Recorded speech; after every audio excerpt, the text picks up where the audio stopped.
CM Chandrababu Naidu Amaravati, Polavaram, పరిశ్రమలు, పెట్టుబడులు, IT కంపెనీలు, సంక్షేమ పథకాల అమలు గురించి ఆలోచిస్తూ ఆ దిశలో ముందుకు సాగుతుంటే వైసీపీ అధినేత జగన్ ఎంతసేపు కేసులు, పరామర్శ యాత్రలు, తన భద్రత గురించే ఆలోచిస్తున్నారు.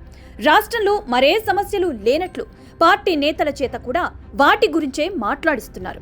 రాష్ట్ర విభజనతో తీవ్రంగా నష్టపోయిన ఆంధ్రప్రదేశ్ రాష్ట్రం జగన్ 5 ఏళ్ల విధ్వంస పాలనలో ఇంకా నష్టపోయింది.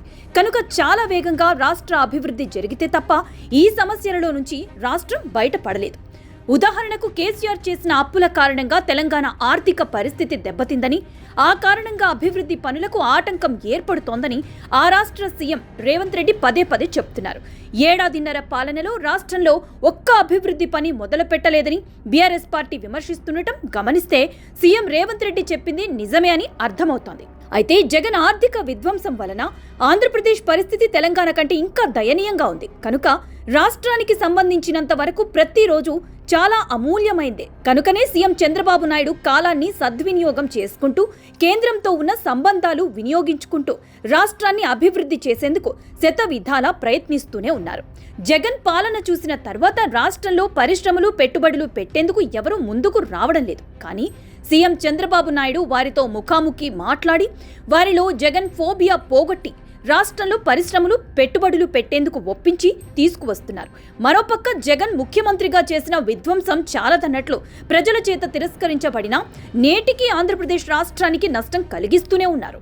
తన మాటలతో, వైసీపీ నేతలతో, వారి మీడియా రాతలతో ఆంధ్రప్రదేశ్ అంటే అందరూ భయపడేలా చేస్తున్నారు.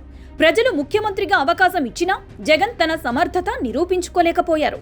సంక్షేమ పథకాల పేరుతో డబ్బులు పంచడమే సుపరిపాలన అనుకున్నారు. నేటికి అదే భ్రమలో ఉన్నారు.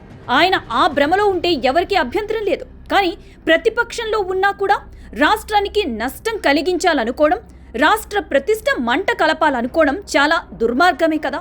వైసీపీ నేతలందరూ కూడా జగన్ బాటలోనే గుడ్డిగా సాగుతున్నారు తప్ప తమ రాజకీయాల వలన రాష్ట్రానికి నష్టం కలుగుతోందని తెలిసి ఉన్నా పట్టించుకోవడం లేదు. ఇలా వ్యవహరిస్తుంటే మన గురించి ప్రజలు ఏమనుకుంటున్నారు? ఇలా వ్యవహరిస్తే ప్రజలు మనకి మళ్ళీ అవకాశం ఎందుకు ఇస్తారు అని వైసీపీలో ఎవ్వరూ ఆలోచించినట్లు లేదు. ఎందుకంటే వైసీపీలో అందరి తరపున జగన్ ఒక్కరే ఆలోచిస్తారు. ఆయన ఏం చేసినా, ఎలా చేసినా అదే కరెక్ట్ అని వైసీపీ నేతలు అనుకుంటారు కనుక.